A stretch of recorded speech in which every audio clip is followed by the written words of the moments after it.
विद्यार्थियों, आज हम इस वीडियो में अध्ययन करने जा रहे हैं कंपनी एवं साझेदारी में अंतर। Distinction between company and partnership. Difference between company and partnership. यहाँ पे हमने अंतर का आधार, बेसिस ऑफ डिस्टिंक्शन, जो अंतर का आधार है वहाँ पे हमने 1 से लेके 17 तक यहाँ पे बिंदु दे रखे हैं, अंतर का आधार दे रखा है। तो उसका हम अध्ययन का विस्तारपूर्वक बिंदुओं का विस्तारपूर्वक अध्ययन करेंगे और ये समझने की कोशिश करेंगे कि कंपनी एवं साझेदारी में किस प्रकार अंतर है, किस प्रकार उनमें डिफरेंस है। तो सबसे पहले दे रखा है अर्थ, मीनिंग। तो हमने पिछले वीडियो में कंपनी का अर्थ और उसकी विशेषताएं पढ़ी थी, उसमें कंपनी का अर्थ समझने की कोशिश की थी। तो कंपनी का अर्थ जानते हैं। कंपनी विधान के अधीन निर्मित एक कर्तव्य व्यक्ति है जिसे स्थायी अस्तित्व व उत्तराधिकार प्राप्त है, जिसका अपने सदस्यों से पृथक वैधानिक अस्तित्व होता है। यहाँ पे जो शब्द आए हैं, स्थायी अस्तित्व, इसके अलावा पृथक वैधानिक अस्तित्व, ये जब हम कंपनी की हम विशेषताएं पढ़ रहे थे वहाँ पे इनका अध्ययन किया था। लेकिन यहाँ पे कंपनी क्या है? कर्तव्य व्यक्ति है जिसे स्थायी अस्तित्व, जिसका स्थायी अस्तित्व होता है, जिसका अपने सदस्यों से पृथक वैधानिक अस्तित्व होता है। इंग्लिश में भी हम देख सकते हैं, इंग्लिश मीडियम वाले बच्चे देख सकते हैं, a company is the artificial person created by law with perpetual succession. ठीक है, इसी तरह से ये तो हो गया कंपनी का अर्थ। अब हम साझेदारी का अर्थ देखते हैं। साझेदारी का अर्थ आपने अच्छी तरह से 11th और 12th में भी पढ़ा होगा। तो इसमें हमने जानकारी प्राप्त की थी कि साझेदारी उन व्यक्तियों के बीच का संबंध है जो किसी व्यवसाय के लाभों को बांटने हेतु सहमत हुए हैं तथा जिनका संचालन उन सभी के द्वारा अथवा उन सभी की ओर से उनमें से किसी एक के द्वारा किया जाता है। ठीक है, सिंपल सी जो परिभाषा है वो साझेदारी हमने पूर्व में भी 11th 12th की कक्षा में पढ़ी है। तो यहाँ पे इंग्लिश में भी आप देख सकते हो, partnership is a relation between person who have agreed to share profit. Share profit करेंगे यहाँ पे of the business carried on by all और any of them acting for all. तो ये इंग्लिश में इसका साझेदारी का अर्थ है। तो यहाँ पे हमने इन दोनों का जो कंपनी और साझेदारी का अंतर है वो है अर्थ में भी है यहाँ पे। अब यहाँ पे हम देखेंगे दूसरा जो अंतर का कारण दे रखा है, अधिनियम, regulating law and act. Company अधिनियम 2013 लागू होता है। Company is the regulating by company act 2013। जबकि साझेदारी में क्या होता है? साझेदारी में कंपनी अधिनियम 1932 लागू होता है। साझेदारी में भारतीय साझेदारी अधिनियम 1932 लागू होता है। ए partnership is a government by the Indian partnership act 1932। तो इस प्रकार ये दो अंतर हुए। अब तीसरा अंतर है निर्माण, क्रिएशन। कंपनी का निर्माण कंपनी अधिनियम द्वारा निर्धारित प्रक्रिया का पालन करने से होता है। क्या शब्द दे रखा है इसमें? निर्धारित प्रक्रिया, प्रोसेस के पालन करने से होता है। It is created by following A procedure laid down by the law. जो प्रक्रिया है, जो प्रोसेस है, जो कंपनी अधिनियम में निर्धारित की गई है उसका पालन करने से होता है। जबकि साझेदारी में साझेदारों का निर्माण साझेदारों के बीच अनुबंध से होता है। यहाँ पे क्या दे रखा है? It is created by contact between 2 और मोर पर्सन। यहाँ पे दो, हाँ, इसमें यहाँ पे दे रखा है साझेदारों का निर्माण साझेदारों के बीच अनुबंध से होता है। ठीक है, कॉन्टैक्ट से होता है। कॉन्टैक्ट की हमने पढ़ा था, तो कॉन्टैक्ट 2 या 2 से अधिक व्यक्ति के बीच में होता है। नेक्स्ट है निर्माण हो गया, फिर पंजीयन की अनिवार्यता, रजिस्ट्रेशन। कंपनी अधिनियम के अधीन पंजीयन करवाना अनिवार्य है। Registration of company is a compulsory. लेकिन साझेदारी में क्या होता है? साझेदारी अधिनियम में पंजीयन करवाना अनिवार्य नहीं है। लेकिन एक बात ध्यान रखनी है हमें, इसका कंपनी अधिनियम या अन्य किसी अधिनियम के अधीन भी पंजीयन तब तक अनिवार्य नहीं है जब तक इसके सदस्यों की संख्या केंद्र सरकार द्वारा निर्धारित की गई संख्या तक सीमित रहती है। तो यहाँ पे इम्पोर्टेंट बात यह है। तो सबसे जो बड़ी बात यही है इसमें, जो कंपनी अधिनियम के अधीन पंजीयन करवाना अनिवार्य है, जबकि साझेदारी अधिनियम में पंजीयन करवाना अनिवार्य नहीं है। ठीक है, नेक्स्ट है अनुमान करने की क्षमता, कॉन्ट्रेक्चुअल कैपेसिटी। इसके अंतर्गत हम देखते हैं कंपनी के सीमा नियम द्वारा निर्धारित की गई सीमाओं के भीतर कंपनी की अनुमान करने की क्षमता होती है। कंपनी की सीमा नियम, ये जो शब्द आया है सीमा नियम, मेमोरेंडम बाय एसोसिएशन, इसका पार्षद द्वारा सीमा नियम, मेमोरेंडम बाय एसोसिएशन।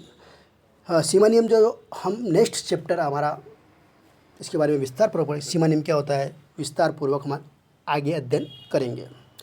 तो यहाँ पे अनुमान करने की जो क्षमता है कंपनी के सीमा नियम द्वारा निर्धारित की गई सीमा के भीतर कंपनी को की अनुमान करने की क्षमता होती है, जबकि साझेदारी फर्म में अनुमान करने की क्षमता नहीं होती है, क्योंकि फर्म व्यक्ति नहीं होता। तो इस प्रकार ये इसमें इसमें डिफरेंस हुआ। नेक्स्ट है इसमें अनुमान करने की क्षमता हो गया। फिर प्रत्यक्ष अस्तित्व, सेपरेट एग्जिस्टेंस।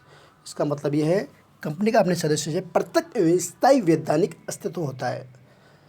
सदस्यों की मृत्यु, डेथ हो जाए या दिवालिया हो जाए या पागल हो जाए पर भी कंपनी के अस्तित्व को कोई भी प्रभाव नहीं होता। यानी कि कहने का मतलब ये है कि कंपनी के सदस्य अगर छोड़ के जाते हैं तो भी कंपनी पर कोई भी प्रभाव नहीं पड़ेगा। लेकिन यहाँ पे साझेदारी फर्म में साझेदारों के अलग अस्तित्व नहीं होता है। साझेदारों में किसी प्रकार में परिवर्तन होने से साझेदारों का विघटन हो जाता है। तो यहाँ पे ये अंतर हुआ। फिर नेक्स्ट है न्यूनतम सदस्य की संख्या, मिनिमम मेंबर। यहाँ पे न्यूनतम सदस्य की संख्या, मैक्सिमम सदस्यों की संख्या, अधिकतम संख्या। यहाँ पे ये क्वेश्चन इम्पोर्टेंट बनता है। यहाँ पे छोटा नंबर क्वेश्चन लगभग पूछा जाता है इन सदस्यों की संख्या के बारे में। तो यहाँ पे हमें थोड़ा ध्यानपूर्वक अध्ययन करना होगा।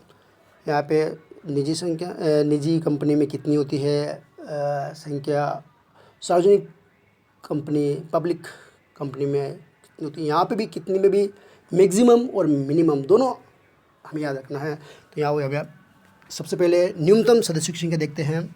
सार्वजनिक कंपनी में कम से कम 7 तथा निजी कंपनी में कम से कम 2 सदस्य होना आवश्यक है। एक व्यक्ति कंपनी में केवल एक ही सदस्य होता है। तो हमने क्या देखा, सार्वजनिक कंपनी में कम से कम कितनी होगी 7 तथा निजी कंपनी में कम से कम 2, एक व्यक्ति कंपनी में एक सदस्य।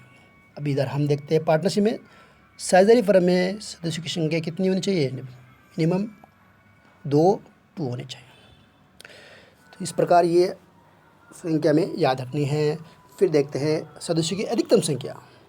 अब सार्वजनिक कंपनी में, पब्लिक कंपनी में सदस्यों की संख्या पर कोई प्रतिबंध नहीं है, जबकि निजी कंपनी में एक व्यक्ति कंपनी को छोड़कर अधिकतम 200 सदस्य हो सकते हैं। कितने हो सकते हैं? अधिकतम 200 हो सकते हैं। लेकिन अब इसमें प्राइवेट कंपनी में, निजी कंपनी के रूप में न्यूनतम एवं अधिकतम संख्या एक कंपनी में कितनी हो सकती है? न्यूनतम एवं अधिकतम संख्या एक ही होगी। तो यहाँ पे ये ध्यान रखना है, सार्वजनिक कंपनी में कोई प्रतिबंध नहीं है, ठीक है। लेकिन निजी कंपनी में अधिकतम कितनी हो सकती है? 200। लेकिन एक व्यक्ति कंपनी में न्यूनतम एवं अधिकतम संख्या एक ही हो सकती है। तो यहाँ पे ये आपको हमें याद रखना है। इसी तरह हम साझेदारी की बात करते हैं। पार्टनरशिप में साझेदारी फर्म में अधिकतम केंद्रीय सरकार द्वारा निर्धारित की गई संख्या तथा साझेदार हो सकते हैं। इम्पोर्टेंट बात यहाँ पे है, साझेदारी फर्म में अधिकतम केंद्रीय सरकार द्वारा, सेंट्रल गवर्नमेंट द्वारा निर्धारित की गई संख्या तक साझेदार हो सकते हैं। लेकिन यहाँ पे ध्यान रखने वाली बात यह है, केंद्र सरकार भी इसके सदस्यों की संख्या 100 से अधिक निर्धारित नहीं कर सकती। वर्तमान में सरकार ने साझेदारों की अधिकतम संख्या 50 कर रखी है। तो यहाँ पे ये जो आंकड़ा है, जो डाटा है, वो हमें अच्छी तरह से याद करना है। फिर नेक्स्ट है सदस्यों की अधिकतम संख्या हो गई। फिर दायित्व, लाइबिलिटीज़ इसके अंतर्गत हम देखते हैं कि सदस्यों द्वारा, कंपनी की हम बात करते हैं, अंशों द्वारा सीमित कंपनी के सदस्यों का दायित्व उनके द्वारा धारित अंशों के अद्यत अंकित मूल्य तक सीमित रहते हैं। क्या होता है इसमें, जो लाइबिलिटीज़ है वो क्या है, मेंबर की अंशों द्वारा सीमित कंपनी के सदस्यों के दायित्व उनके द्वारा धारित अंशों तक के अद्यत अंकित मूल्य तक सीमित रहता है। लेकिन यहाँ पे गारंटी द्वारा सीमित दायित्व वाली कंपनी की दशा में सदस्यों का दायित्व उनके द्वारा दी गई गारंटी तक राशि तक सीमित रहता है। Liabilities of every member of a public company is limited to the extent of unpaid nominate value of share held by him or guarantee given by him। ठीक है, अब साझेदारी की बात करते हैं। साझेदारी का दायित्व असीमित होता है। यहाँ पे क्या होता है, सदस्यों का, कंपनी में सदस्यों का दायित्व सीमित, यहाँ पे साझेदारी में दायित्व असीमित, अनलिमिटेड। फर्म के दायित्व के लिए साझेदारों में निजी संबंधा को भी उत्तरदायी, रिस्पॉन्सिबल ठहराया जा सकता है। तो ये दायित्व के संबंध में कंपनी और साझेदारी में अंतर हुआ। अब नेक्स्ट है अंश अंतरण। अंश अंतरण का मतलब है अंश अंतरण, ट्रांसफर ऑफ शेयर। कंपनी के सदस्य सामान्यतः अपने अंशों का स्वतंत्रतापूर्वक अंतरण कर सकते हैं। किसमें, कंपनी में। साझेदारी द्वारा, साझेदारी में क्या होता है, साझेदार द्वारा साझेदारी में अपने हित के अंतरण के लिए अन्य साझेदारों की अनुमति लेनी होती है। जबकि इसमें तो फ्रीडम है, कंपनी में तो स्वतंत्रतापूर्वक अंतरण कर सकते हैं। जबकि यहाँ पे क्या करना पड़ेगा, साझेदारी में तो अन्य साझेदारों की अनुमति, परमिशन लेनी होगी। फिर है प्रबंध। कंपनी का प्रबंध कंपनी के सदस्यों द्वारा चयनित संचालन मंडल द्वारा किया जाता है। जबकि साझेदारी का प्रबंध सभी साझेदारों द्वारा अथवा उन सभी की ओर से किसी एक साझेदार द्वारा किया जाता है। तो वापिस देख लेते हैं। कंपनी का प्रबंध कंपनी के सदस्य द्वारा चयनित संचालन मंडल द्वारा किया जाता है। साझेदारी का प्रबंध सभी साझेदारों द्वारा अथवा उन सभी की ओर से किसी एक साझेदार द्वारा किया जाता है। ये इम्पोर्टेंट बात है। इंग्लिश में भी आप इसको देख सकते हैं। A company is the managed by board of directors elected by the members of the company. Partnership में देखते हैं, a partnership is the managed by all और any one of the partners on behalf of all. ठीक है, इस प्रकार ये अंतर हुआ। फिर नेक्स्ट है विघटन, डिसोसिएशन। इसका मतलब होता है विघटन यानी समाप्त होना। तो यहाँ पे कंपनी का विघटन, डिसोसिएशन इसका मतलब होता है कंपनी का विघटन एक विधित प्रक्रिया का पालन करने से होता है। ठीक है, वही प्रोसेस है इसमें। जबकि आप इंग्लिश में देख सकते हैं, company can be dissolved by following a legal process के द्वारा होता है। जबकि साझेदारी का विघटन साझेदार द्वारा आपसी सहमति से कभी भी किया जा सकता है। इसमें क्या सकते हैं, इंग्लिश में partnership can be dissolved bye partners at any moment by any mutual consent. आपसी सहमति से किया जा सकता है। नेक्स्ट है अविच्छिन्न उत्तराधिकार, परपेचुअल सक्सेशन। इसका मतलब ये है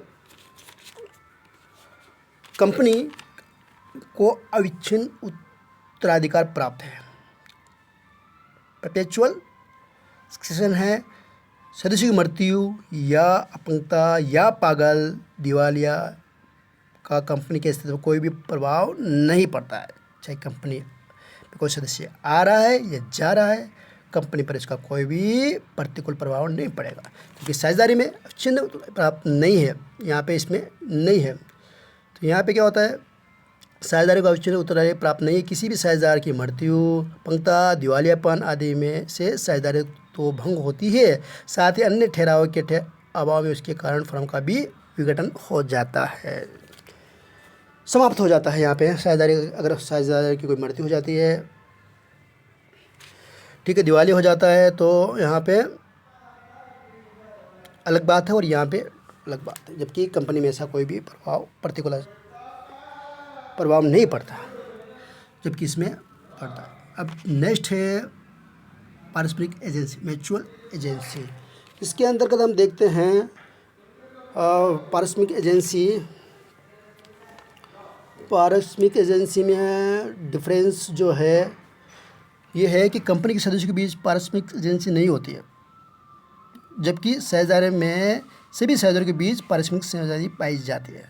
साझेदारी में क्या होता है, साझेदार पार्टनरशिप में सभी साझेदारों के बीच पारस्परिक साझेदारी पाई जाती है, जबकि कंपनी में कंपनी के सदस्यों के बीच पारस्परिक एजेंसी नहीं पाए, म्यूचुअल एजेंसी नहीं पाई जाती है। फिर नेक्स्ट और सेकंड लास्ट है वैधानिक अस्तित्व। वैधानिक अस्तित्व, स्टैट्यूटरी एप्लीकेशंस। इसका मतलब ये है एक कंपनी के अनेक वैधानिक दायित्व होते हैं। कंपनी के निर्माण, प्रबंधन, प्रशासन, सेवाओं, पूंजी, लेखांकन, अंकेक्षण आदि से संबंधित अनेक वैधानिक उत्तरदायित्व होते हैं। A company has so many statutory obligations regarding formation, management, meeting, capital account, audit, etc. जबकि पार्टनरशिप में क्या होता है, साझेदारी फर्म में वैधानिक दायित्व बहुत ही सीमित होता है। Partnership has only a few statutory obligations as a payment of tax। ठीक है, यहाँ पे सीमित होता है, जबकि यहाँ पे बहुत ज़्यादा होता है। किसमें, वैधानिक कंपनी में अनेक प्रकार से वैधानिक दायित्व होता है, जबकि साझेदारी फर्म में वैधानिक दायित्व बहुत ही सीमित, लिमिटेड होता है। नेक्स्ट और लास्ट है निर्णय, डिसीजन। इम्पोर्टेंट है ये निर्णय।